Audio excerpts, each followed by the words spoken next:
All these years, I should have been playing football. I shouldn't have let anyone tell me I can't play because I'm a girl. Football is straight.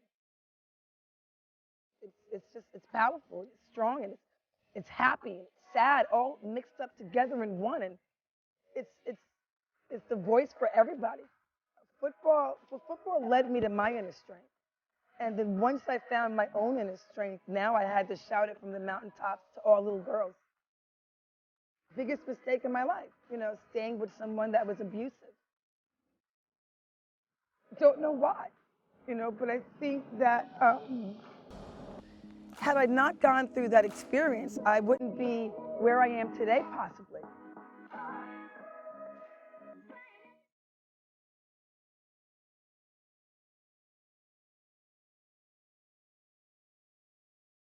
Coming through there just brought back so many memories. Is memories from the New York Jets or football in general? Memories from the New York Jets. Yeah, when I'm on a stadium, on a field like this is all about the New York Jets. Women's pro football doesn't have anything remotely close to like this, this kind of excellence. Let me rewind a little bit. So when you were a kid growing up, who was the first person or an event that inspired you to go into football? You know what? I don't think it was one person, or I could say it might have been the Pittsburgh Steelers and the Dallas Cowboys rivalry years ago with my dad and I watching football. So I think I just like the bond of my father and I watching football. Was he supportive of you playing football? He wasn't. I can't say yes or no. It just was kind of like girls don't play, but we watched football together. So that was our bonding time. So when was the first time you really started seriously think about football? Never until I was 42 years old. Wow. 42 years old when I heard about women's pro football. Prior to that, I only liked or thought I could only watch it. I could only be in the bleachers or in the stands. And when I heard about women's pro football, I was 42 and I took it seriously at that point. Football seems very charged, that word for you. What does it represent, really? Strength. Why do you think you need that strength? I think for too many years, all women, girls, I think that we're just told to sit back and be quiet, and really not fight for what we believe in. Our voice is not that important, being a girl, being a woman. At least that's what I thought. I just kind of always thought if I was somewhere, I was allowed to be here. And I think football let me know I can go anywhere I want. And it's powerful. Football is inner strength. It's powerful, and it's strong, and it's happy, and it's sad, all mixed up together in one. And it's the voice for everybody. Football led me to my inner strength. And then once I found my own inner strength, now I had to shout it from the mountaintops to all little girls. So for me, it's all about helping them out now, helping out the next person. And the next persons are these kids that need us to be supportive.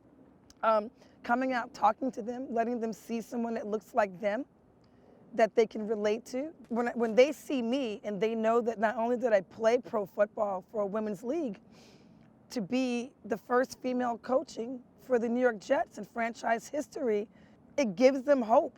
It opens up the doors of imagination for what they can do. Because this is not supposed to be possible, but it is.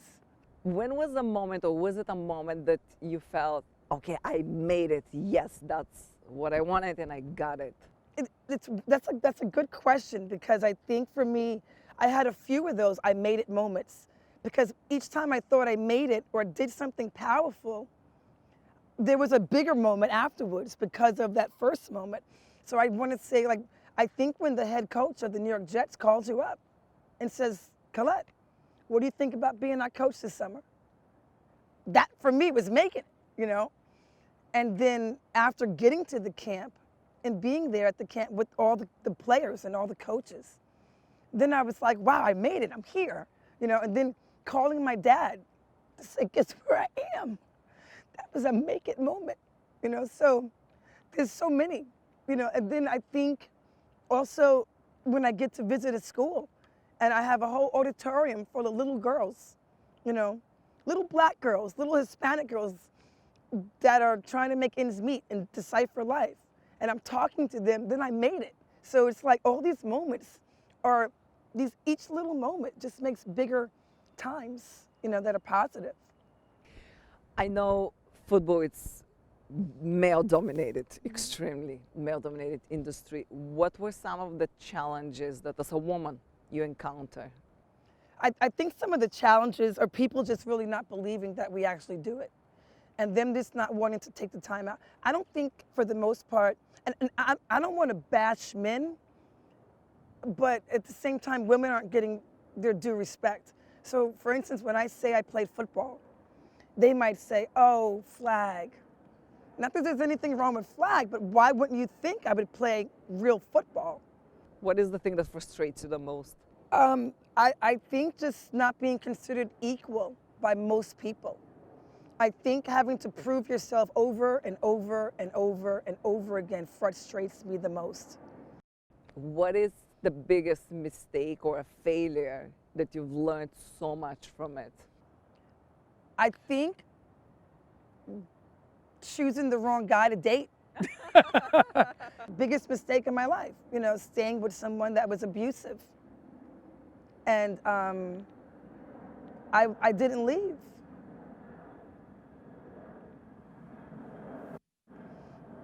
Don't know why, but I think that it's probably what has shaped me today. So I went through some bad things, but I've learned a lot from it. I've been appointed the ambassador for the National Coalition Against Domestic Violence, and when I visit schools, I talk about it. I talk about this to the boys and the girls. If someone is doing you wrong in the very beginning, it's not a good sign. Follow your instincts. If you pick one day out of your life that you want to relive again, which day would that be? I think being back out on the football field playing football on a happy note. On a sad note? And then on a sad note, I think, on a sad note, I would go back to the day when I was first raped. You said first. Yeah. Was it more than one? Yeah, it was. And in college, by a family member, by my aunt's husband, just to be really, transparent. And I would go back in time and change that. I think I would really beat him up at this point instead of being scared. I was in shock and I was scared. You think you had a choice? I don't think anybody has a choice. You know what? That's such a tough question, because had I not gone through that experience, I wouldn't be where I am today, possibly. And many times we blame ourselves for those things. Yeah. That's why I'm curious. You said to change, assuming that you feel like you had some choice, which many times we don't. We don't. But I a think situation like that.